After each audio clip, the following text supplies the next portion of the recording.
He is the greatest gift. He is enough for us. Christ is the answer to all our longing, to all our problem. Kaya po, sa oras na ito, tayo po ay mag-i-enjoy sa Panginoon. Amen? Amen. Praise God. Tayo po ay manalangin. Sandali. Heavenly Father, we worship you, we exalt you, we glorify your name. I-bless niyo po ang lahat ng iyong mga anak na nagpunta sa church na ito, maging ang mga nanonood sa YouTube at sa Church on the Page live online. I-bless niyo po silang lahat, Panginoon. Maraming pong salamat. Let your name be glorified in this place. In Jesus' name we pray. Amen. Pwede ho kayong makaupo sa presensya ng Panginoon. Praise God. Nasaan ba yung aming bando dito ng PowerPoint? Praise the name of Jesus. So kung meron po kayong Bible, mga kapatid, ay samahan niyo po akong magbukas muli ng ating Biblia. Yeah. Thank you. Praise God.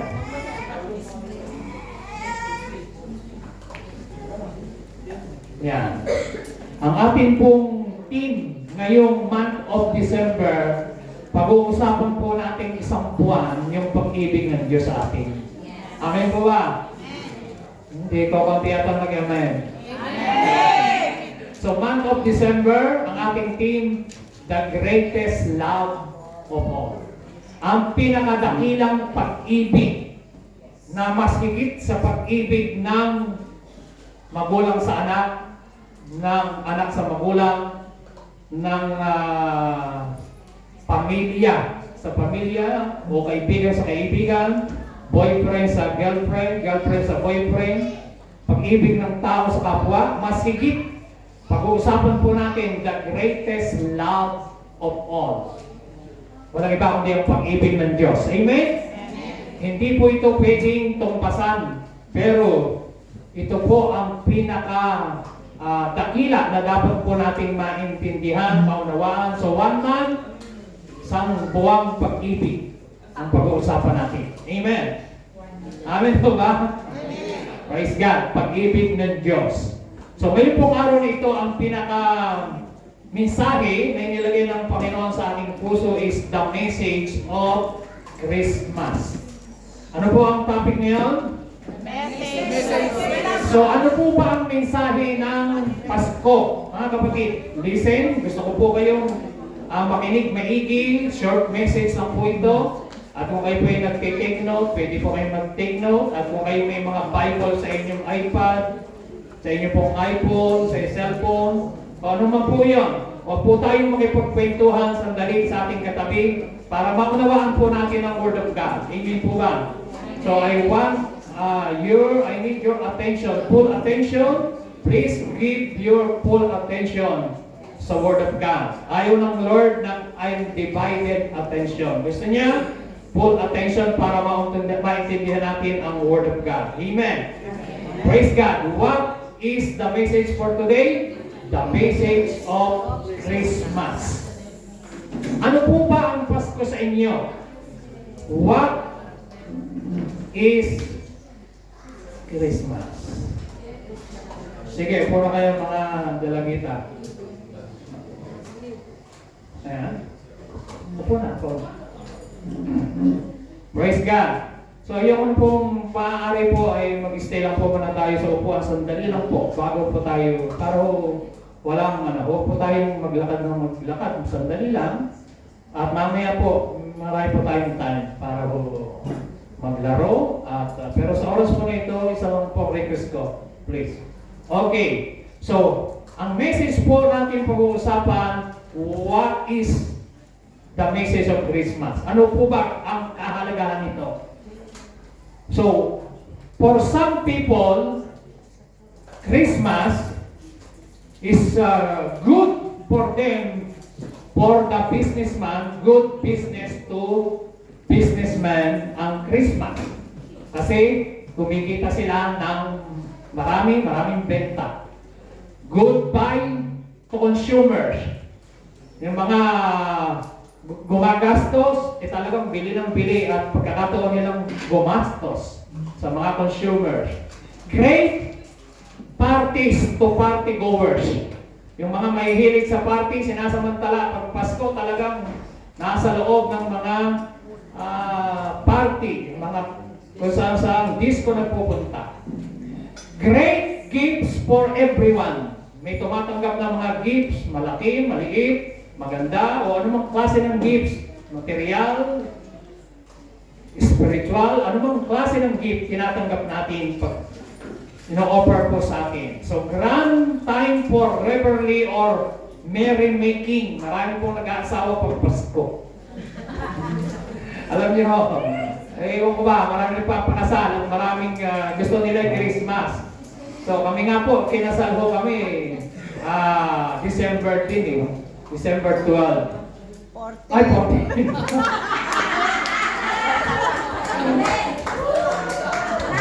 December 14. O sila, just imagine sa no. Okay. So, great time for family reunion. So, sa mga iba naman po, ang Christmas, family reunion. Nakikita-kita mga pamilya, magkakaibigan, mga matagal na mga hindi nakikita-kita, nagsasama-sama po sila. And number 7, good time to connect with friends. So sa iba, ito po ang pagkakataon na sila makipag-connect sa kanilang mga kaibigan. Pero mga kapatid, what is Christmas according to the Bible? What is the biblical meaning, biblical purpose? Bakit may Pasko na tayong sineselebrate mga kapatid? So, number 1, tatlong bagay po ang pag-uusapan natin. Number 1, God's purpose. Number 2, God's promise. And number 3, God's presence. God's purpose. Bakit nga ba mayroong Pasko? Bakit may Pasko? Matthew chapter 1 verse 20 to 21, ano po ang purpose? Ano ang layunin? Hallelujah.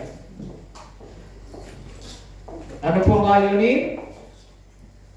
Nangusap po ang Panginoon kay Joseph, saka po kay Mary, at saka po sa shepherd. 4 times pong binanggit yung salita po rito na do not be afraid. Sabihin niyo po, do not be afraid. Do not be afraid. Bakit ho paulit-ulit na sinasabi ng Panginoon yung salitang do not be afraid kay Joseph, kay Mary, sa mga shepherd, at ito po ay sinasabi sa atin, do not be afraid. Alam niyo po, kung gaano kaseryoso si Lord, na ulit-ulitin yun para maintindihan natin yung salitang do not be afraid, na mayroong kinalaman sa pagkapanganak ng Panginoon about Christmas. Kasi po, sa panahon natin ngayon, maraming kinatatakutan ng tao. At alam niyo ba, mayroong official na takot na pangpasko. Ang tawag po rito, so there is even an official name for the fear of Christmas. Christmas tree, a very phobia that is a subset of dentrophobia. Sabihin niyo po, dentrophobia. Dentrophobia. The fear of trees ang tawag dyan. Dentrophobia. So, meron silang, alam niyo po kung ano yung dentro, di po ba sa Spanish? Oh, may takot sa loob. Dentrophobia. Meron siyang takot sa puno. Ibig sabihin sa trees. Alam niyo, maralalo na yung mga ninyong at ninang. Naku! Pagdating ho ng Pasko, ito po ang pinaka-stressful month sa lahat ng buwan, ang December. Ay, sabi ko sa inyo, totoo yan. Pinaka-stressful month, lalo na kung ang inaanak mo ay 30. So yung iba ho hindi natatakot sa Diyos pero takot sa inaanak. So bakit? Dahil iniisip nila, ako po, paano na aking mga inaanak? Na kailangan regaluhan kong lahat. 30 na sila. So mga kapatid, hindi po yon ang importante. Ang importante, maintindihan po natin, ano po ba talaga ang Pasko sa Biblia? Sa Bible po mga kapatid, nung nagsalita ang Panginoon kay Mary, na sinabi ng Bible na siya'y magkakaroon ng, sabi po diyan sa verse 20 and 21, no? Makikita niyo po. But after he had considered this, an angel of the Lord appeared to him in a dream. So sa Bible ho, makikita niyo po 122 times ang Diyos na ngungusap sa panaginip sa Biblia. From Genesis to Revelation. 122 times. Ang isa po rito kinuusap ng Lord, si Joseph. Listen, tingnan niyo po. But after he had considered this, an angel of the Lord appeared to him in a dream and said, Joseph, son of David, do not be afraid. Yan po, first word about do not be afraid. To take Mary home as your wife, because what is conceived in her is from the Holy Spirit. She will give birth to a son, and you are to give him the name Jesus, because he will save his people from their sins. So ano po ang number one purpose kung bakit ipinanganak si Jesus Christ? Because he will save his people from their sins. Ang mga tao po, lalo na po yung mga theologians o mga matatalino o mga ibang sekta, reliyon, pinagdidibatihan po yung Pasko. Pinag-uusapan nila, ano ba pinanganak talaga si Kristo? December pa? March ba? April ba? So, nagdidibati po ang mga tao, pero hindi po dapat pagdibatihan kung anong buwan, kung anong araw, kung anong oras. Alam niyo po, pag nagbasa po kayo ng world history, mababasa niyo po dyan yung history ni Rizal, yung history ni Lapu-Lapu, o mga history ng mga kilala nating tao, pero hindi niyo mababasa yung history doon kung kailan ipinanganak si Jesus Christ, dahil wala pong clear o malinaw na sinabi yung exact month, exact date, exact time ng kapanganakan ng Panginoon. So, halimbawa tayo po, meron po tayong, nung tayo ipinanganak, mga kapatid ng ating mga magulang, ay alam mo kung kailan ka pinanganak, kung anong araw, kung anong oras, dahil sinabi ng nanay at tatay mo. Amen? Pangalawa, meron kang birth certificate. Ngayon, tanong, yung birth certificate, pwedeng magkamali. Kung minsan, namamali yung date, namamali yung pangalan, may mga mali pang sa birth certificate, kailangan mong iayos. So, ang issue, mga kapatid, hindi yung birth certificate, kundi yung ipinanganak ka. So, dito po sa pagkakapanganak ng Panginoon, hindi po issue rito na dapat dibatihan ano po bang buwan. Kasi po sabi ng iba, hindi raw po yan December kasi nandun yung mga shepherd sa labas at napapas na ng tupa. Eh sobrang lamig. At yun po, kung titingnan po sa Roman calendar, ay nagpo-fall po ng March. So, ano man pong buwan, mga kapatid, March, December, ang importante, ipinanganak ang tigapagligtas, ang purpose, because He will save His people from their sin. Amen. Ang pinaka-purpose ang importante. So, pwede kang mag-celebrate bukas, pwede kang mag-celebrate linggo-linggo, buwan-buwan, pwede kang mag-celebrate every day. O kaya, kung ayaw mo ng December, pwede ka rin mag-celebrate ng March. Kaya lang nag-iisa ka, wala kang kasama.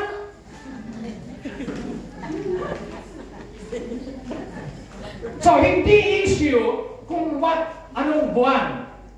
Ang dapat pag-usapan at maging malinaw, what is the purpose?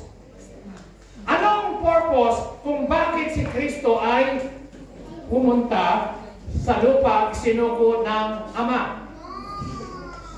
Matthew 20 verse 28, just as the Son of Man did not come to be served, but to serve and to give His life as a ransom for many. Yan po ang purpose.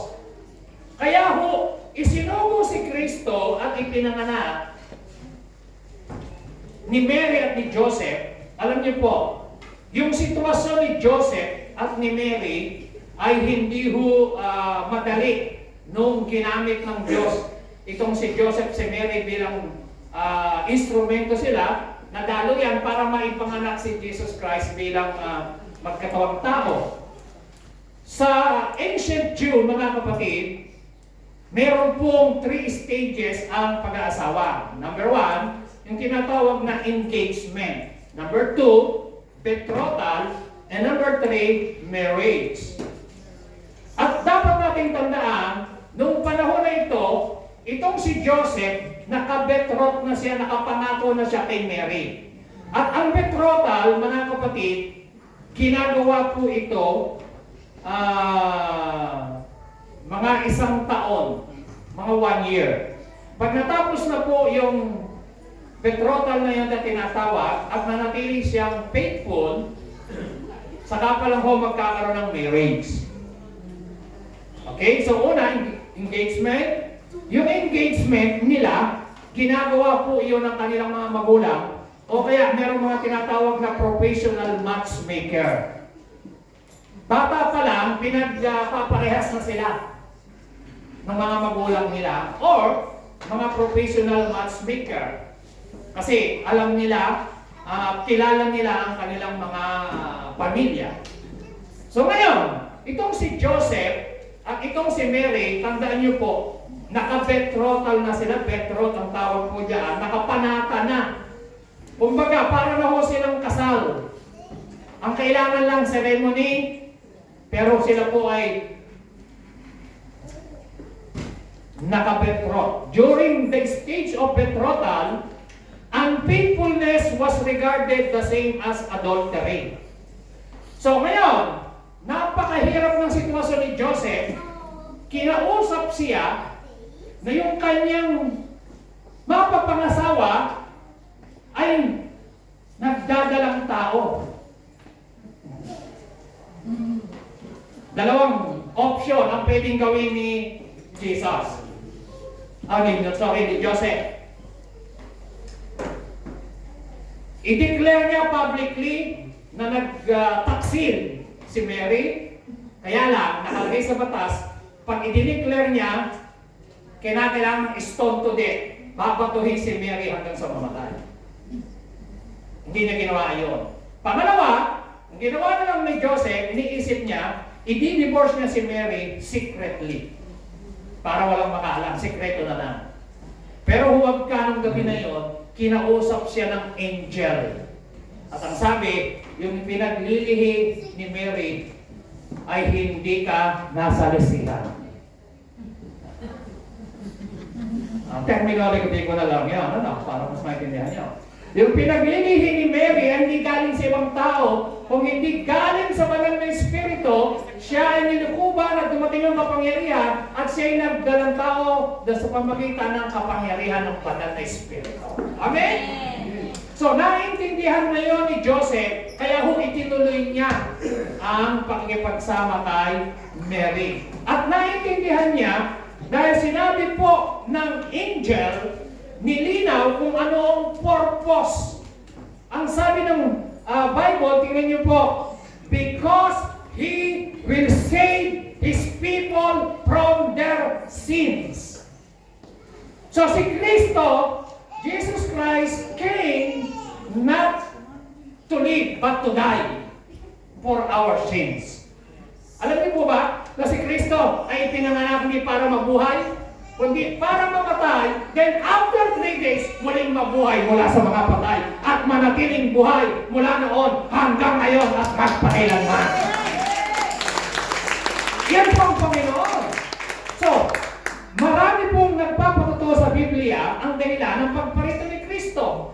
For the Son of Man came to seek and to save what was lost. Kasi po, lahat tayo ay lost sheep, nawawalang tupa, ligaw. So, kahit mag-celebrate tayo ng Pasko, if the Lord Jesus Christ is not your Savior, not your Lord, walang saysay ang Pasko sa iyong buhay. Tandaan niyo po, ang pinaka-purpose, pinaka-original meaning, hindi po yung month, hindi po yung day, hindi po yung oras, hindi po yung mga material na bagay. Pinaka-main purpose why Jesus Christ came to this world, because He wants to save your sin. Amen? Amen. For God did not send His Son into the world to condemn the world. For God did not send His Son into the world to condemn you, but to save you. Hallelujah! To save us. So that is the purpose of Christmas, mga kapatid. So kahit ikaw ay merong lahat ng bagay, meron kang material na bagay, meron kang house and lot, meron kang magagandang kotse, magaganda yung damit, kompleto ka ng alahas, lahat meron kang material na bagay. But if you have no Christ in your heart, you are nothing, brothers and sisters. Because apart from God, we can do nothing. Only the Lord Jesus Christ, He is the answer to all our problem. He is the answer to all our longing. He is the answer sa mundong pasira ng pasira at pagulo ng pagulo. Christ is the answer. Kaya ho, yung pagkakasubo ng Panginoon kay Kristo, mga kapatid, yan po ang dahilan ng kaligtasan ng tao. 1 Timothy 1:15, here is a trustworthy saying that deserve full acceptance. Jesus Christ, sabi niyo po, Jesus Christ came into the world to save sinners. So, nagpunta siya rito to save me. Sino sa atin ang mga sinners? Diba? Everybody? Lahat tayo? Everyone? So, si Kristo ay para sa ating lahat. Para sa tao. Ang bakit nagparito? Para i-save tayo. Ang problema po ng tao, nakapokus sila, nagdidebate sa buwan, nagdidebate sa taon, nagdidebate sa araw, sa oras, kung kailan ipinanganak si Kristo. Pero, hindi po sila nakapokus kung sila may save o no. Amen. Ano ang importante, mga kapatid? Pagdala ho, pag tayo namatay, yung birth certificate mo, maiiwan yan. Madadala mo ba yung birth certificate mo? Hindi. Ang importante, ang iyong pananampalataya, pag namatay ang tao, yun ang madadala mo pagharap mo sa Panginoon. Amen! So kaya ang Pasko, ang pinaka-message ng the real message of Christmas, yung pinaka-purpose, mga kapatid, para tayo po ay masave. 1 John chapter 3, verse 8. Tingnan niyo po ang sabi ng Bible. Bakit na pa rin to si Jesus Christ? But he who commits sin, who practices evil doing is of the devil. Take his character from the evil one. For the devil has sinned, violated the divine law from the beginning. The reason, sabi niyo po, the reason, the Son of God was made manifest, visible, was to undo, destroy, loosen, dissolve the works of the devil has done. Amen. So the reason why Jesus Christ came is to destroy, to dissolve, to loosen the works of the devil in your life, in our life. Yan ang the reason. So ano po yung works of the devil? Sickness, anxiety, depression, vices. So, si Kristo na parito to destroy the works of the devil. Hallelujah. Kaya ho siya na parito, mga kapatid. Ganyan po tayo kamahal ng Panginoon. The Son of God appeared for this purpose, to destroy the works of the devil. Ano po ang mga gawa ng kaaway sa buhay ng tao? Alam niyo po, gusto ng Lord na ang tao ay ma-save, makakilala sa Panginoon. Pero ang ginagawa ng kaaway, ang tao, pilit na inilalayo sa Diyos. Alam niyo yung mga nangyayari ngayon, mass destruction. Sabi niyo po, mass destruction. Pansinin niyo po, ang mga namamatay ngayon, libo-libo, grupo-grupo. Biglang earthquake, 1,000 ang namamatay.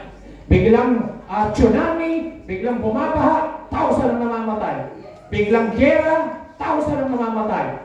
So, hindi pansinin niyo po yan. Hindi mo konti-konti, talagang libo-libo. Bakit? Dahil alam ng kaaway na maiksi na ang kanyang panahon, kaya nagdo-double time din siya. Yes. That's true. That's in the Bible, ha? Alam niya. So, mapalad ka, kapatid, dahil nandito ka, dahil sa Panginoon. Palakpakan natin ng Lord. Amen? God's purpose. Number 2, bilis lang po. God's promise. Sabi niyo po, God's promise. God's promise. Okay. Luke chapter 1 verse 28 and 31. Ito po ang promise ng angel kay Mary. The angel went to her, kay Mary, and said, "Greetings, you are highly favored. The Lord is with you." Mary was greatly troubled at his word and wondered what kind of greeting this might be. But the angel said to her, "Do not be afraid, Mary." Inulit na naman, sinabi kanina kay Joseph, "Do not be afraid." Sinabi na naman kay Mary, "Do not be afraid. Mary, you have found favor with God." Alam niyo po, si Mary at saka si Joseph, yung pagkapiling sa kanila, naggamitin, sila po kasi mga galing sa royal family, sa family ni David. Hindi po sila ordinaryong tao rin ang pinili na kahit sino na lang na makita sa kanto. Hindi gano'n. Si Mary, virgin, at kung iti-trace po natin yung kaniyang history at maging si Joseph, ay galing po yan sa lahi ni David. So may purpose po yung pagkapili kay Joseph at kay Mary. Hindi po basta-basta. Ngayon, sinabi ng Bible, nakatagpo ka ng pabor. Ano po yung pabor? But the angel said to her, "Do not be afraid, Mary, you have found favor with God. You will be with a child." So, number 1, pangako. Ito, pangako number 1. You will be with a child. And give birth to a son, and you are to give him the name Jesus. Yung angel, pati pangalan, sinabi. Ano ibig sabihin ng Jesus? Tagapagligtas. No? Sa Greek, sa Hebrew word is Yeshua. Yeshua. Jesus. Yeshua. So number 1, siya ay magiging, you will be with a child and give birth to a son. And you give him the name of Jesus. Di ba ang ganda no, na naglilihi ka pa lang, yung pangalan, hindi ka na nahihirapang mag-isip ng pangalan, ang angel na nagsabi. Ngayon, yung mga pangalan, ipinapangalan ng tao, di ba, sa mga anak nila, kung sino sikat eh. Kahit Abu Said yan, basta sikat. Kahit terorista, basta sikat. Hindi na inaalam kung ano istorya. Kaya yung nagiging buhay niya, may epekto. So sa Bible mga kapatid, kung ano yung pangalan, mayroong epekto sa iyong buhay. Kaya kayong mga nanay, o kung ano-ano na lang pinapangalan, dapat po kumuha kayo sa Bible. Kasi po, sa Bible po, halimbawa, Abraham, father of many nations. Sarah, mother of many nations. Joshua, conqueror. So ibig sabihin po ng Moises, saved by the Lord. Kasi po, sinagip niya sa tubig eh. So sa Bible po, ibig sabihin ng Peter is a rock, small rock. Lahat po ng mga pangalan sa Biblia may meaning. Ngayon si Jesus Christ, galing sa angel yung pangalan niya. Sinabi sa kanya na yung pangalan niya ay Jesus. Na, anong karugtong? Verse 32. May karugtong po, He will be great and will be called the Son of the Most High. Yan na number 2. So He will be the great and will be called the Son of the Most High. The Lord will give of his father David. So si Jesus Christ, sa millennium, magkakaroon tinatawag na 1,000 years ng paghahari na pagbabalik ng Panginoon, yung 1,000 years na siya po ay mauupo sa trono. Matutupad po itong pangako na yan ng Panginoon. And He will reign over the house of Jacob forever. And His kingdom will never end. So how will this be? Mary asked the angel, since I am a virgin. Ano ang sagot ng angel?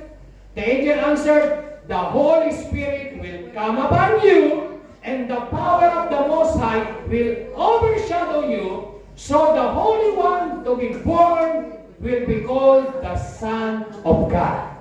Verse 36, even Elizabeth, yung kanyang relatives, pinsan niya, is going to have a child in her old age, and she who was said to be barren is in her 6th month.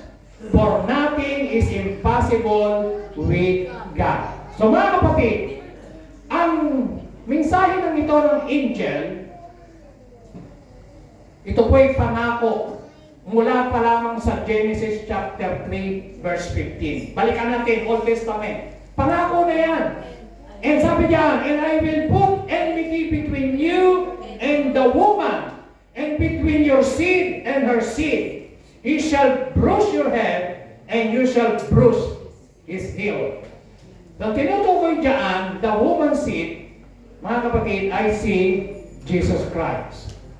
At sabi roon, He shall bruise your head. So, nung si Kristo ay napako sa krus, ay dyan po niya tinubos ang kasalanan sa tao. Nung yung kanyang dugo ay dumanak at tumulo, tinubos tayo sa kasalanan. So, dyan ho nagsimula. Ilang taon po yan? 2,000 taon ho ang nakaraan. Pangako na ng Biblia yan. Okay? Ito po.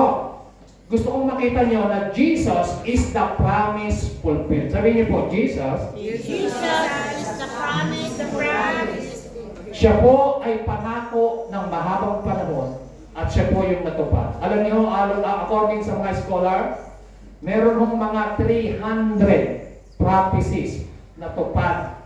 Mula nung ipinanganak si Kristo hanggang mapako si Kristo hanggang sa nabuhay si Kristo, natupad sa buhay ni Kristo. 300 prophecy. So, Jesus is the promise fulfilled. Nasa Bible po ba? 2 Corinthians 1:20. For no matter how many promises God has made.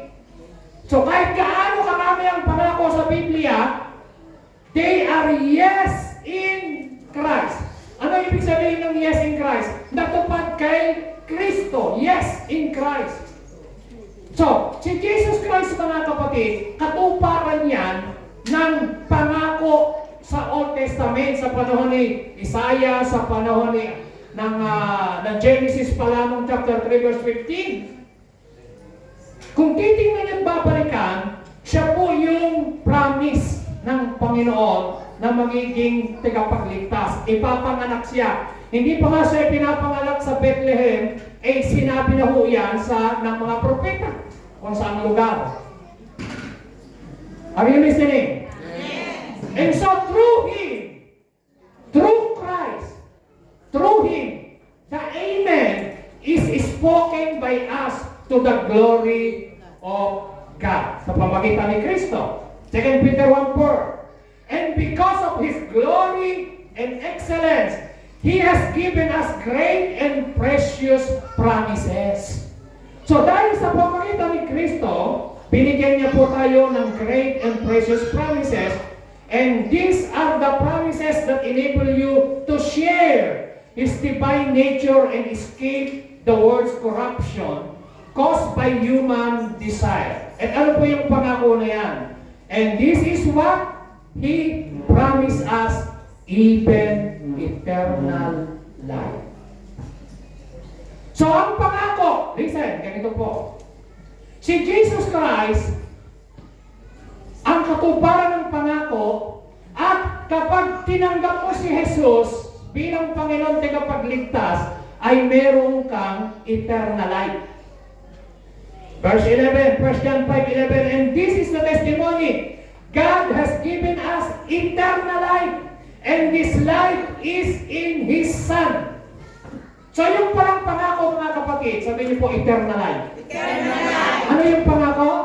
Eternal life. Nabanggit kanina ni Pastor Pili. Saan matatagpuan yung eternal life? 1 John chapter 5, verse 11. And this is the testimony, God has given us eternal life. And this life is in His Son. Who is Son? Jesus Christ. Whoever has the Son has life. Whoever does not have the Son of God does not have life.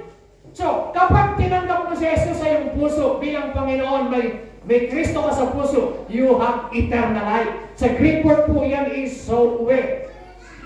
Yung life, ang ibig sabihin ay zoe. Ano po ibig sabihin ng zoe? The God kind of life.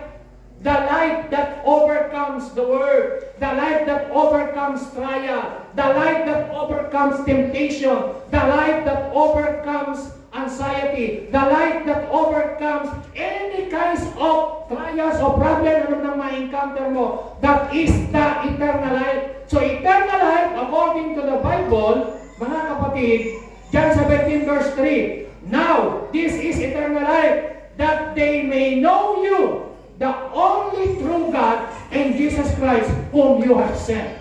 So eternal life means is to know God personally. To know God personally. Magkaroon ka ng personal relationship with God. Kasi kahit ikaw ay maganda yung damit mo ngayon, maganda yung buhay, kung wala kang Panginoon sa iyong puso, wala kang eternal life. Are you listening? Amen? Ang pinaka-importante mga kapatid, tandaan niyo po, si Jesus Christ, He is the fulfilled promise, si Kristo katuparan. Kaya po, ang eternal life na kay Kristo. So sabi ron, lahat ng tumanggap kay Kristo, whoever has the Son has life. Mayroong eternal life. Tanong, do you have eternal life? Are you sure you have eternal life? Mga kapatid, kahit tayo nagse-celebrate ng Christmas, kung hanggang ngayon hindi ka sure, hindi mababago ang buhay mo. Si Jesus Christ lang. Bakit? Kailangan tanggapin mo yung life na yun. Zoe, sabi po Zoe. Sa Greek word is the God kind of life. Anong klaseng buhay? Kaya sabi ng 1 John 5:4, those who are born of God overcomes the world. And how? We overcome the world through faith to our Lord Jesus Christ. So ang eternal life mga kapatid, makilala mo siya, sinagot rin ng Bible. This is eternal life, that they know you, that we may know God. The biblical God. Hindi po traditional God. Amen. Biblical God. Yung sinasabi ng Bible. So maraming mga tao, they know about God. They know about their religion, but they don't have personal relationship with God. So born again experience is not about religion. It's about personal relationship with God. Lahat tayo kilala natin ang ating presidente. Pero tanong, kilala ba na tayo ng presidente? Hindi. Pero, yung kanyang asawa, dahil meron siyang relasyon, nakakilala niya. Yung kanyang anak, dahil may relasyon, nakakilala niya. Ganun din po tayo sa Panginoon. Lahat tayo anak ng Diyos, nilikha ng Diyos. Pero, kinakailangan magkaroon tayo ng personal relationship with God. John chapter 1, verse 12, ang sabi ron, to those who believe and receive them, He gave them right to become the children of God. Amen? Lahat tayo nagkasala, Romans 3:23. For all have sinned. And Romans 6:23. But the wages of sin is death. Mga kapatid, listen, matatapos na po ako. Sino ang tatanggi sa eternal life? Halimbawa, may nag-alok sa inyo, bibigyan ko kayo ng 1 million euro monthly. Huwag na lang ako, si Elon Musk na lang kasi mayaman yun, kaya niyang gawin yun. Pwede ba yung gawin yun? Kaya lang, mag-church ka, araw-araw ka, linggo-linggo ka nga absent sa isang taon. Gagawin mo? Gagawin niyo ba? Bibigyan ka ng 1 million sa buwan, euro? Gagawin natin. Oh, kahit di ka na magtrabaho eh. O, ganyan itong tao talaga, di ba? Mukhang pera tayo eh. Di ba? Sa amin natin, ganyan talaga tayo eh. So, itong tanong. Anong pipiliin mo? Euro o eternal life? Pastor, euro sa eternal life. Yung mga wise, dalawa na itong pinili. Mamimili ka. Alam niyo ba, sa Bible, ang kakumpetensya, karibal ng Diyos sa Bible ay we cannot serve two master, God and money. Isa ang iyong iwanan at isa ang iyong paglilingkuran. So, hindi ibig sabihin, hindi ka magtatrabaho, hindi ka magpapart-time. Huwag kayong malungkot. Hindi po yun. Ang ibig sabihin, dapat isa lang ang number 1 sa buhay mo. Bakit? Love God above all.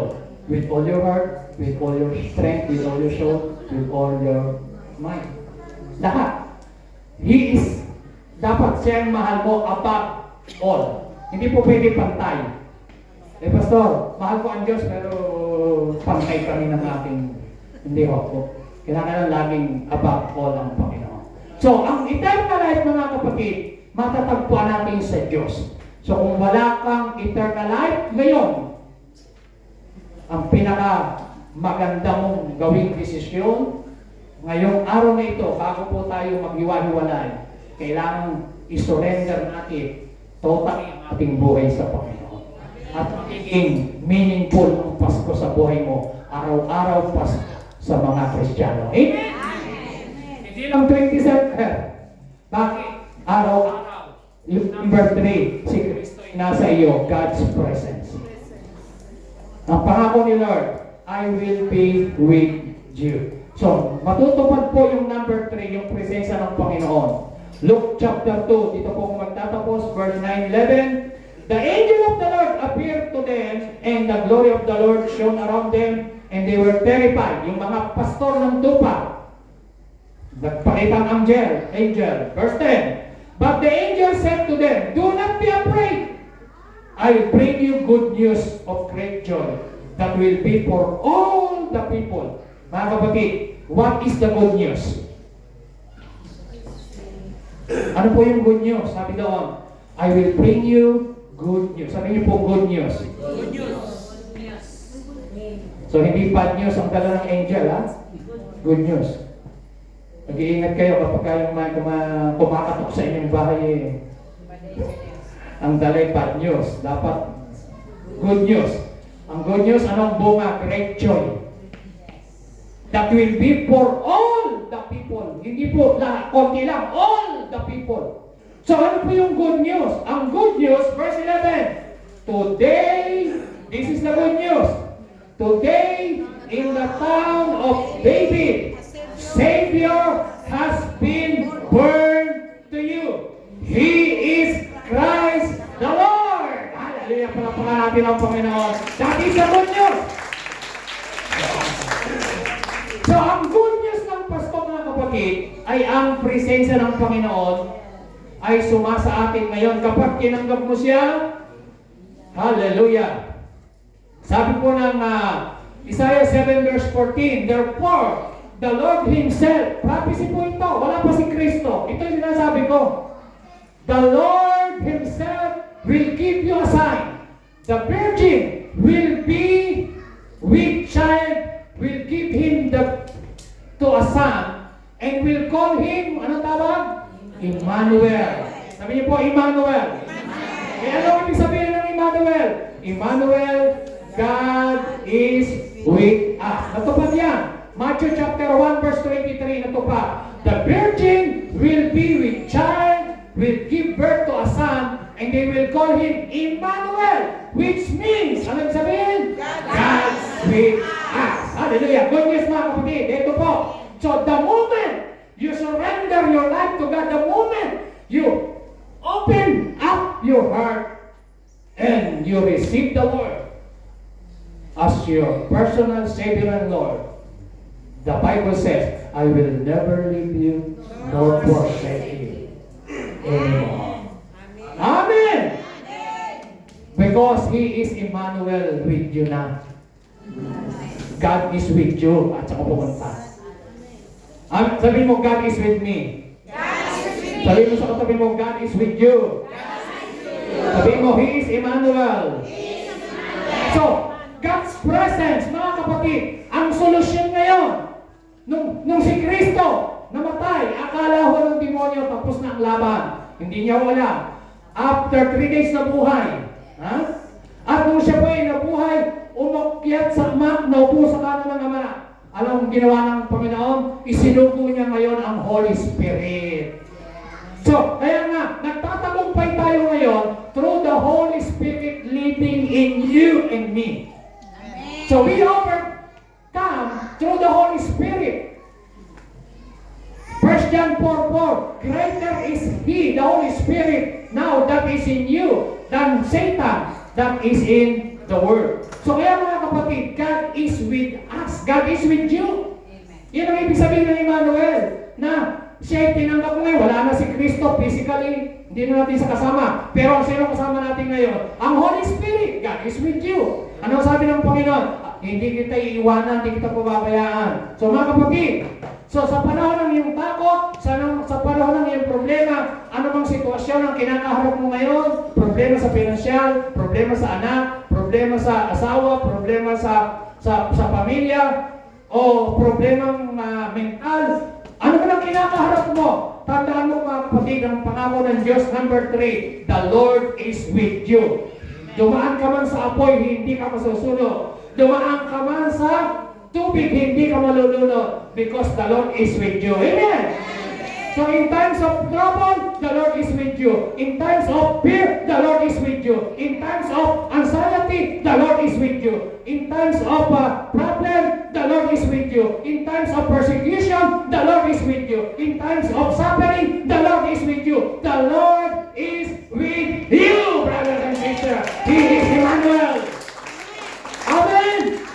Yan po ang ibig sabihin mga kapatid, tatlong bagay. God's purpose, God's promise, and God's presence. Tayo po lahat ay ito ngayon. Napakahalaga na maintindihan natin ang tunay na meaning ng Pasko. Amen? Dapat si Kristo po ang nasa puso natin. So hindi na po natin pag-uusapan kung anong araw, anong buwan, anong date, hindi po yun ang importante. Ang importante mga kapatid, tayo mga Kristiyano, alam natin kung anong tunay na kahulugan ng Christmas. Amen? Sa puso po natin. Praise God. Tayo po ay merong Lord Supper ngayon. Naka-ready na ba yung ating Lord Supper? O